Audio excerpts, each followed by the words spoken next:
Entrar.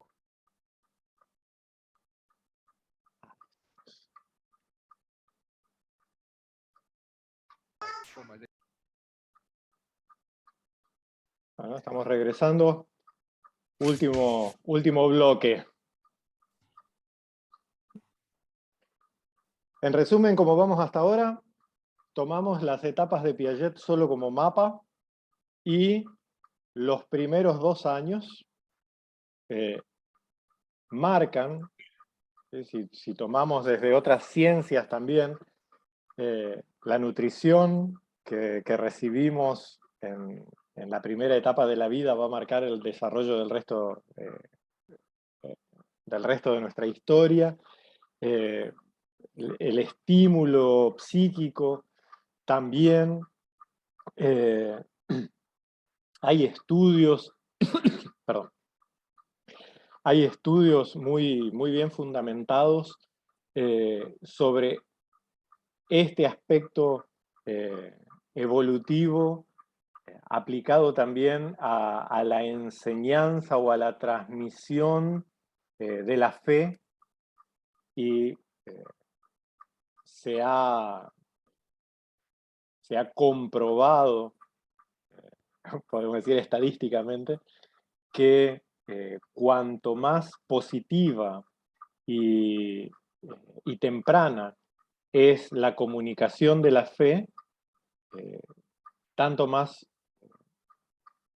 frutos, digamos, dará en el crecimiento de las personas. Gran parte de la rebeldía y del fracaso, entre comillas, como padres que muchos hogares cristianos tienen que ver sobre todo con una mala comunicación y una transmisión negativa de la fe, que hace que, bueno, así como un cuerpo malnutrido no se va a desarrollar bien físicamente, como una mente mal estimulada no va a desarrollar todo su potencial, bueno, un espíritu mal cultivado no va a dar buenos frutos en el futuro. En alguna de las clases, después tengo que ver bien el calendario, pero vamos a ver esto específicamente. Ahora vamos a entrar en lo fino del periodo sensoriomotor. Se me escapó el archivo. ¿Y qué es lo que sucede en la mente humana en estos primeros 2 añitos de existencia?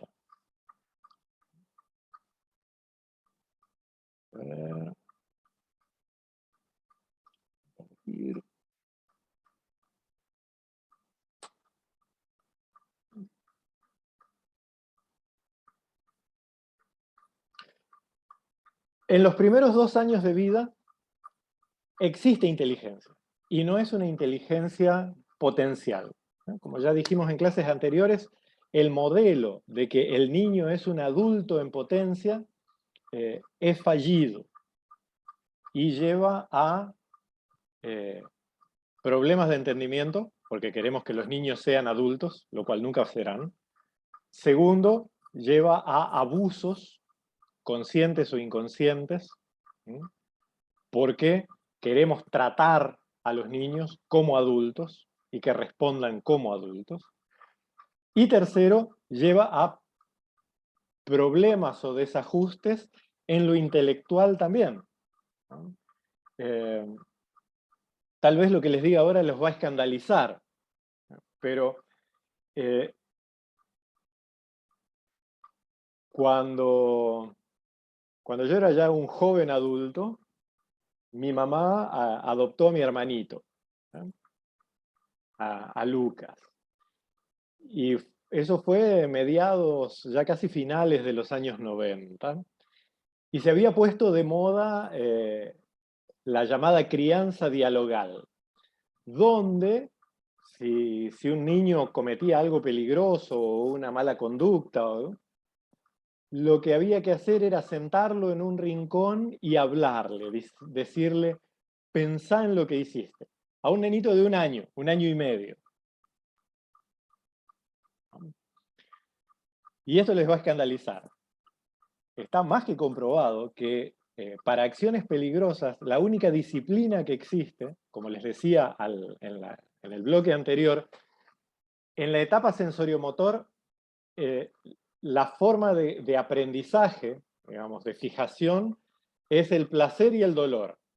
Garrotes y caramelos, como suelo llamarlo yo, en mi teoría de Andrés Ayala, es garrotes y caramelos. Entonces, entiéndanme bien, yo soy absolutamente contrario a la llamada disciplina física, al castigo de niños. Pero hay una parte de la enseñanza donde solo el dolor controlado, entiéndase, pero puede enseñar. Por ejemplo, un niño va a tocar, estás haciendo asado y va a tocar el metal de la parrilla. Si vos dejás que toque, o sea, si vos le explicás, querido, por causa del calor y de la radiación, el metal se encuentra en expansión y se encuentra muy cerca de su punto de fundición. Por lo tanto, si lo tocas, es muy probable que se te escalde o te provoques una quemadura de primero, segundo, tercer grado con pérdida de tejidos. Si vos le decís eso a un niño de 9 meses, te va a entender.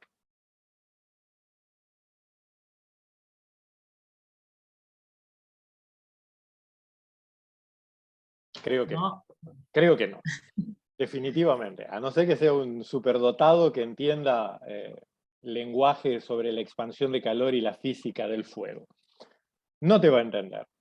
O pensá sobre tu actitud. No te va a entender, no es un filósofo. La otra opción es dejarlo tocar la parrilla. Obviamente sí va a aprender, pero ¿a precio de qué?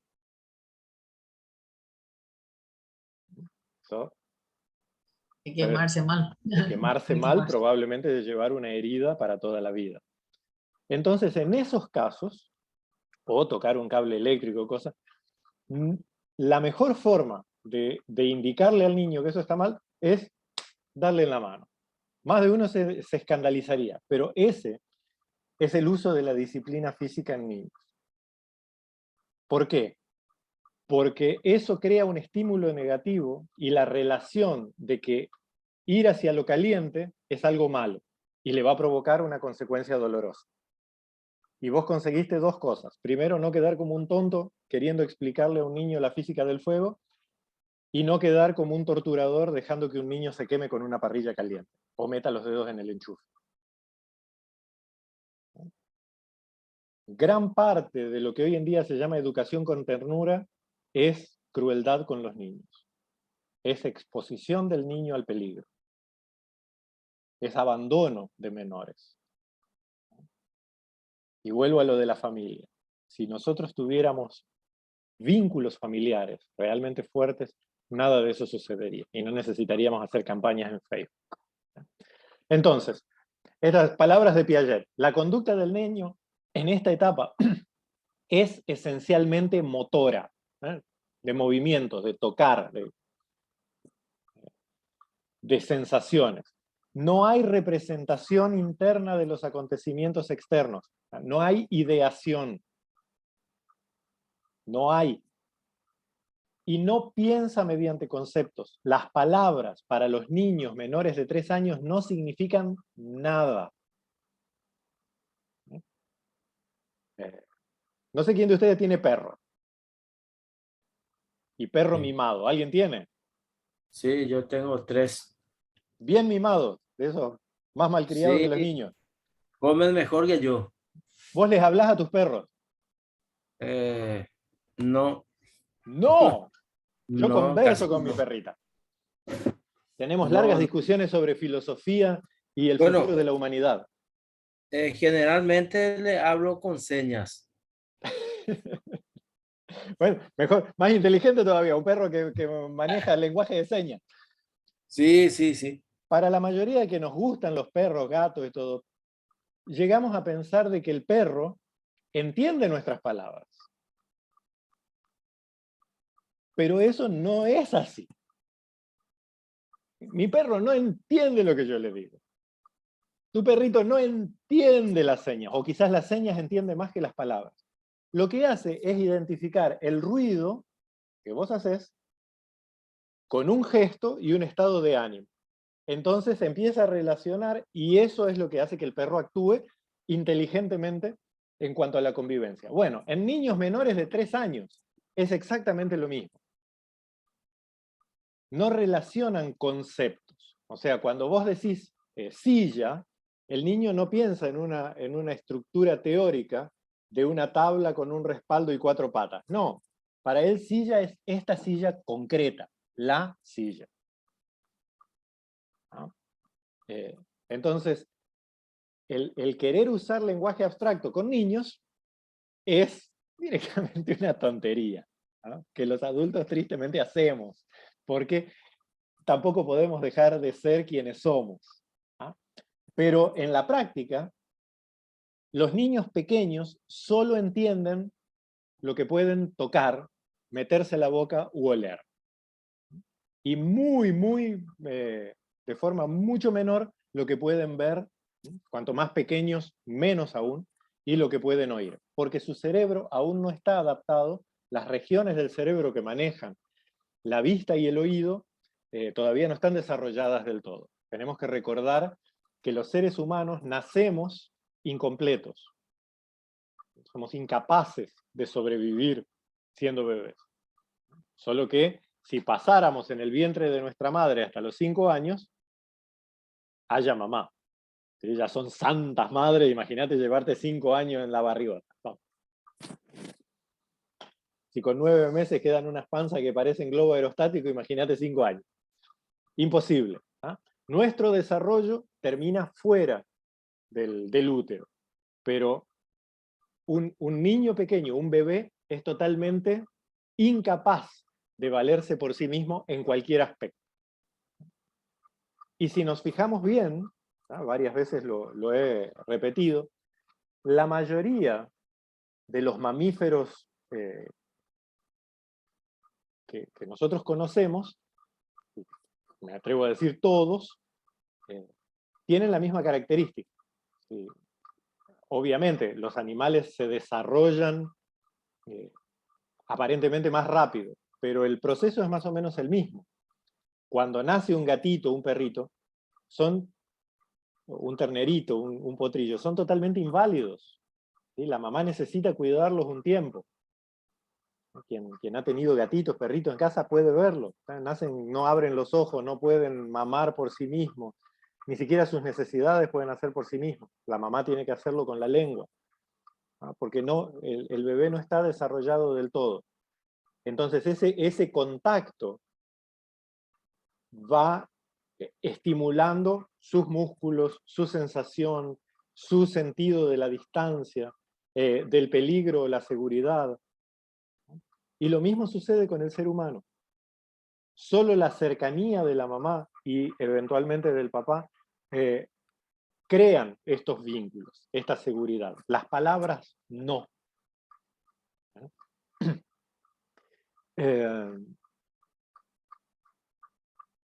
Muchos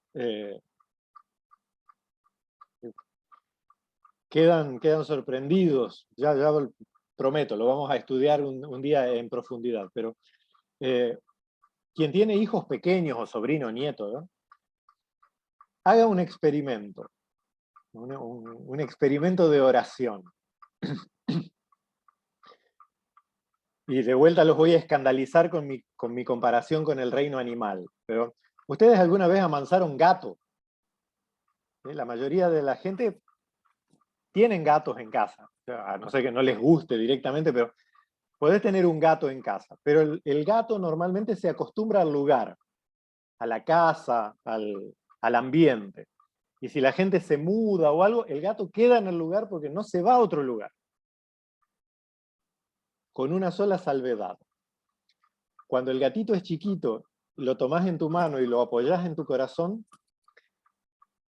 con el tiempo se va amansando y acostumbrándose al ritmo del corazón del dueño.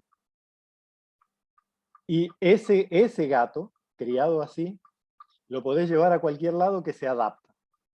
Eso lo puedo decir por más de 30 años criando gatos. El gato se acostumbra a la persona y no al lugar. Algo muy raro porque el gato es un animal de lo peor que uno puede imaginar en cuanto a malcriado. Ahora vamos a otro lado. Oración y bebés. Raramente, ¿sí?, familias cristianas piadosas, raramente oran con sus bebés. Y yo les pongo un desafío. Con sus hijos, sobrinos, nietos, los que ya tenemos hijos grandes ya pasó. Pero los que tengan bebés, pónganle un desafío de hacer exactamente igual que con los gatitos. Abrazar al bebé lo más cercano al corazón durante la oración. Cuando ese niño o niña crezca, después de los 2, 3 años, no necesitan enseñarle a orar, la famosa escuelita de niños, el famoso quédate quieto durante el culto, no necesitan. Esa es la mejor escuela de oración. ¿Por qué? Porque la sensación, ¿no?, en esa edad pequeña, relacionan la oración con la sensación de la seguridad del cuerpo de mamá o papá. Y no es nada de otro mundo. En varios textos, Dios, el propio Dios, se refiere a acogernos como una madre acoge a un bebé pequeño. Esa forma de acostumbrar a los niños a la oración, que casi no se hace, antiguamente era muy común porque las mamás no se podían despegar de sus niños. No existían las cunas, ni los baby, no sé qué cosa, baby sit, baby, vaya uno a saber qué cosa, era atado al cuerpo constantemente, era muy fácil que eso se desarrollara. Pero han sido hechos experimentos, no solamente en familias cristianas, sino como un desarrollo de la espiritualidad, de esa sensación de la seguridad, porque cuando alguien ora realmente de corazón, ora sinceramente, todo su sistema fisiológico cambia. ¿Sí? Creamos en el poder de la oración o no, la oración ciertamente alivia enfermedades. ¿Por qué? Porque produce cambios fisiológicos. Eso es algo indiscutible, hasta un ateo tiene que reconocerlo. Y ese mismo efecto actúa en los bebés. Entonces, ustedes en sus iglesias, en sus familias, en su círculo de amistades, a los que tengan bebés, háganles hacer este experimento. Durante la oración, tener al bebé cerca, no lejos, cerca del cuerpo. Allí el cuerpo se convierte en oración. Y eso va desarrollando el espíritu de oración en los bebés. ¿Por qué? Justamente porque el sistema de aprendizaje, el sistema de contacto con el mundo, el sistema de creación de vínculos en esta edad es la sensación física. De ahí la importancia del contacto, del abrazo, de la cercanía, del sentir el tacto, los olores, el roce. Porque eso va creando el vínculo no solo con las personas, va creando el vínculo con el ambiente, va creando el vínculo con el ritmo de la casa. No sé quién, Wilmar era el que había escrito Viva el colecho. Pero, por ejemplo, una experiencia que los padres, especialmente primerizos, siempre tienen, es el desajuste del sueño, ¿o no? No dormir. El bebé, ¡guau, guau, guau!, a las 3 de la mañana. ¿Sí o no? El que no lo pasó, que levante la mano y le vamos a dar un premio porque no es humano. Todos pasamos por esa tortura.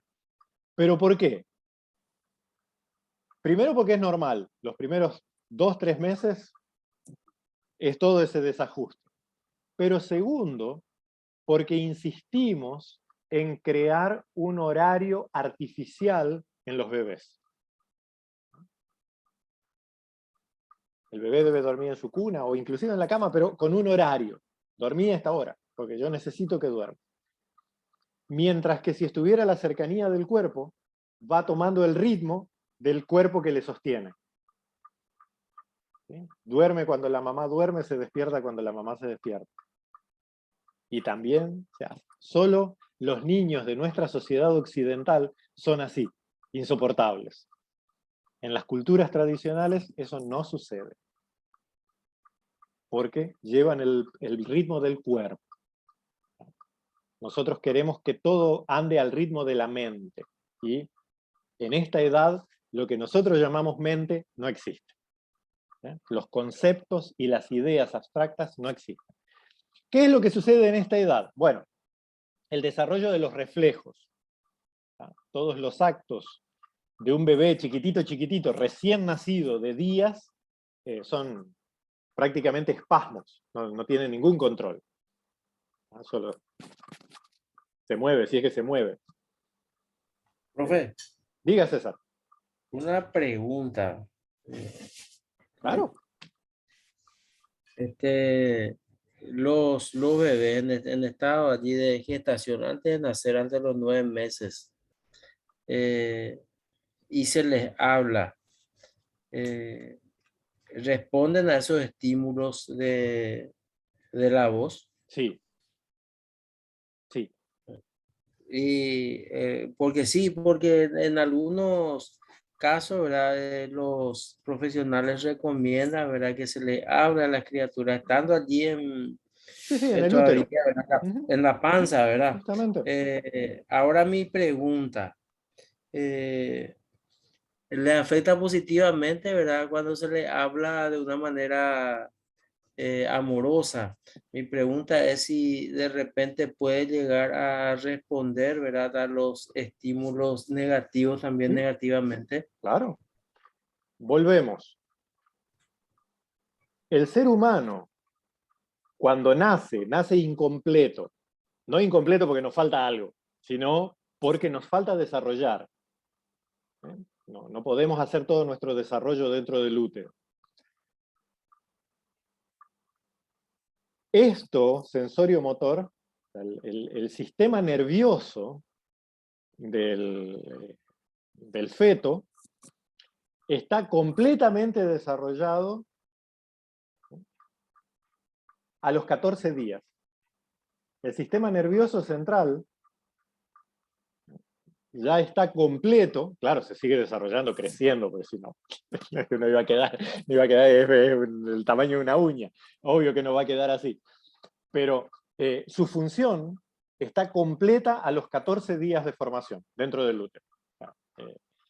Ni siquiera tenemos ojo ni nada, y nuestro sistema de sensaciones ya está completo. Entonces, esto que estamos diciendo aquí, de estímulos, vamos a llamarlos placenteros o dolorosos, ¿sí? En sentido amplio, funciona todavía más fuerte dentro del útero, porque lo único que hay son sensaciones. ¿No? Entonces, lo mismo que funciona afuera, funciona adentro. No es que si yo le recito un poema de amor, va a ser mejor, porque no entiende las palabras, ni las va a entender. Pero la vibración armónica, con una voz suave, que produzca relajación tanto en el feto como en la madre, es claro que impacta positivamente. Lo mismo que un grito, un golpe, aunque no afecte directamente al bebé en formación, afecta negativamente todo su contexto y va a repercutir negativamente. Se han dado casos inclusive de abortos espontáneos solo por gritos, solo por la vibración. Entonces, claro que afecta. Y no es ninguna teoría New Age ni nada de eso. Se han hecho seguimientos, por ejemplo, de la importancia que tiene la presencia de la figura masculina, la voz grave, aunque hoy en día muchos hablan más con la voz finita, pero de las los tonos bajos durante la gestación. De que, claro, la mamá siempre se acaricia en la panza y todo lo demás, que es muy lindo, pero se han hecho estudios del reflejo que provoca el habla masculina en los fetos.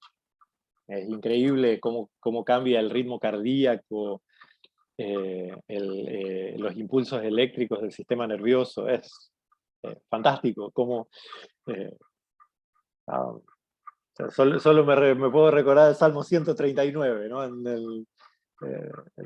El embrión ya estaba en todo, Dios ya había diseñado todo eso, ¿no? Entonces, lo que afuera afecta, imagínate más, cuanto más chiquitito, más todavía la sensación. Y sí. Y lo que... Sí, Mabel. ¿Y cuál sería la esperanza para los que no recibieron experiencias positivas? ¿O no hay esperanza? No, esperanza, Solamente... la esperanza es lo último que se pierde. Dijo un viejo y estaba triste porque su esposa se llamaba Esperanza. Es la última que se pierde. No, digamos que como cristianos no podemos perder la esperanza, ¿verdad? No solo como cristianos, los seres humanos. Psicológicamente sí puede haber. Pero claro que sí, los seres humanos. Hay gente que ha recibido solo experiencias positivas y su vida termina siendo una basura. Y hay gente que solo ha recibido experiencias negativas y su vida es brillante en todos los sentidos. Una resiliencia. Cada uno, una palabra que odio.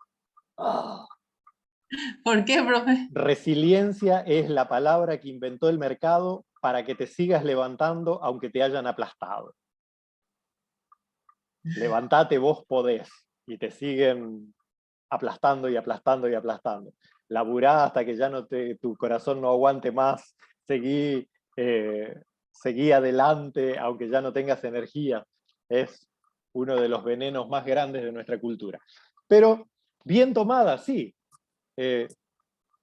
La capacidad que los seres humanos hemos recibido de Dios para sobreponernos a las cosas más horrendas y locas que este mundo tiene, es increíble. Pero una cosa ha hecho Dios que nosotros queremos destruir una y otra vez. Nada, absolutamente nada positivo que podamos hacer como seres humanos, lo podemos hacer solos. Para todo necesitamos de otros. Y esa es nuestra gran espina en la carne. Nosotros queremos ser solo nosotros.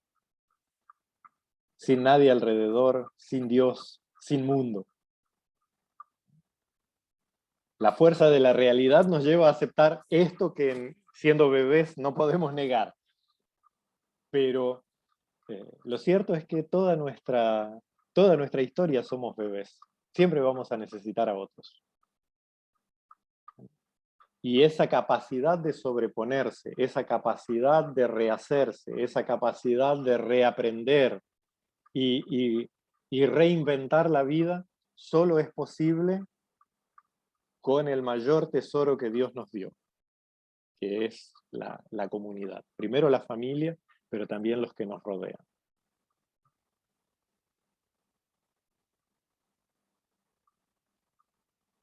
Sin ellos no hay resiliencia.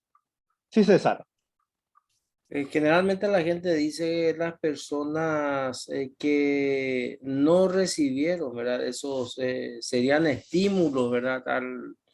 Teniendo meses donde uno todavía no tiene la capacidad de escuchar como nosotros creemos, ¿verdad? ¿Será que eso se busca después? Porque hay gente que dice que de repente personas que buscan en otras ese calor, ya sea paternal o maternal. Siempre buscamos compensar lo que nos falta. Eso es algo muy humano y que es algo normal. ¿Sí? Ahora, de los que puedo ver aquí en pantalla, estamos solo César y yo con lentes. Y Mabel. Los lentes, ¿qué son? Son una compensación de nuestros ojos que no llegan a ver suficientemente. Bueno, como ilustración, toda nuestra vida es así.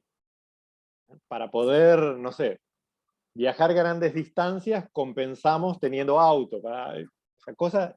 Pueden ser cosas positivas. Pero también la compensación puede revestir caracteres patológicos. Por ejemplo, hay una correlación directa entre el abandono infantil y la promiscuidad sexual, por ejemplo. Que quien no fue acogido, estimulado,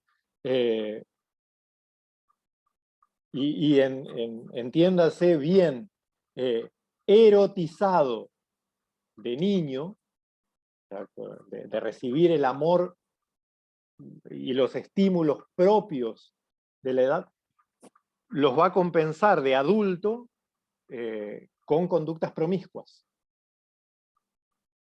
Los cuerpos que no le tocaron siendo bebé, los va a querer tocar de adulto, pero de una manera desfasada. La falta de estímulos, muchos, acá me voy un poquito por las ramas, pero es un tema que nos toca y nos va a tocar en la actividad pastoral constantemente.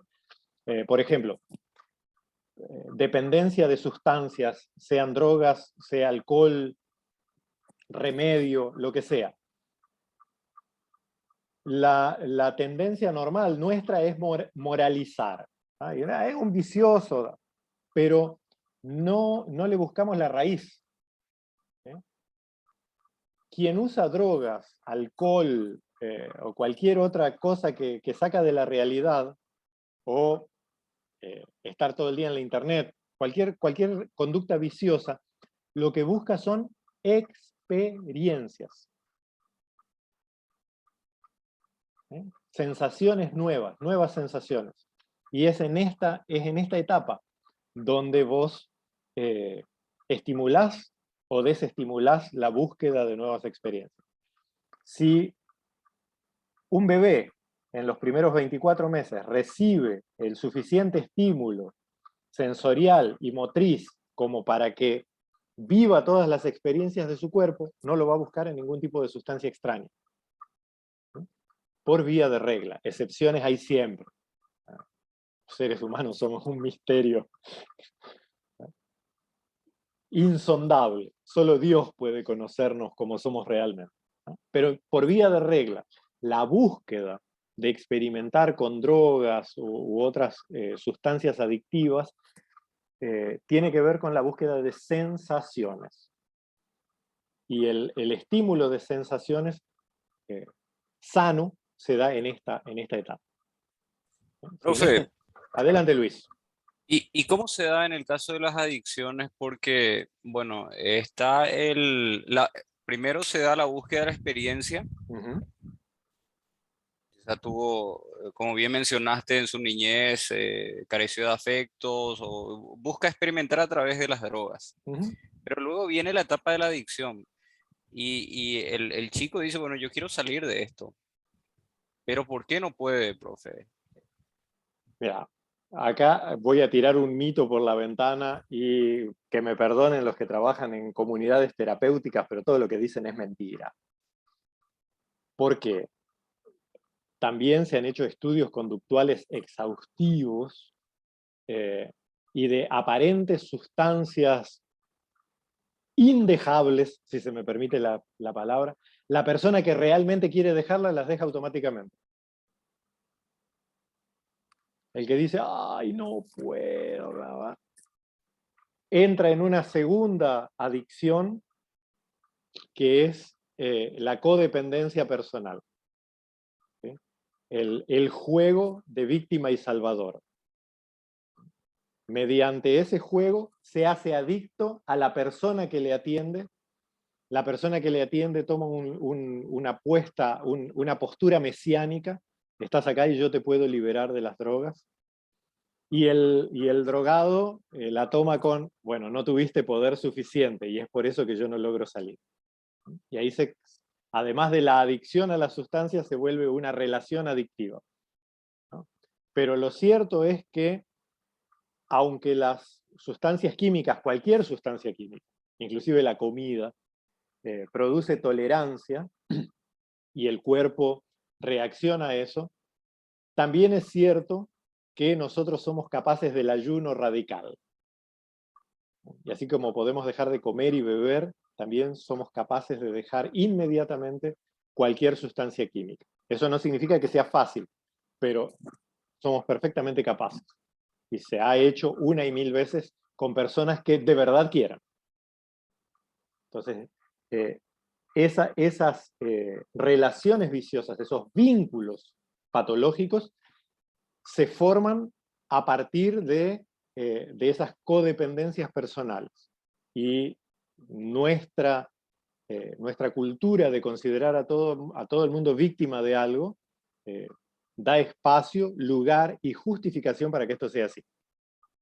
Pero así, hay casos, y no puntuales, casos reales, secuenciales, repetidos, comprobables, de gente que ha dejado el crack porque quiso dejarlo. Y en teoría, el crack vos fumás y ya sos adicto, no hay forma de dejar. Y es mentira. Lo que sí vivimos en una cultura, por ejemplo, hace 100 años atrás, cuando el borracho era considerado un vicioso moral, no un vicioso químico, sino un vicioso moral, era muy fácil dejar de ser borracho. La gente se casaba y dejaba de ser borracho, la gente conseguía un trabajo y dejaba de ser borracho. Hoy en día no, es todo alcohólico, no puede ver ni oler el alcohol porque pobrecito es una víctima de una sustancia química. No, mentira. Nosotros inventamos nuestras propias mentiras para vivir en nuestro propio teatro.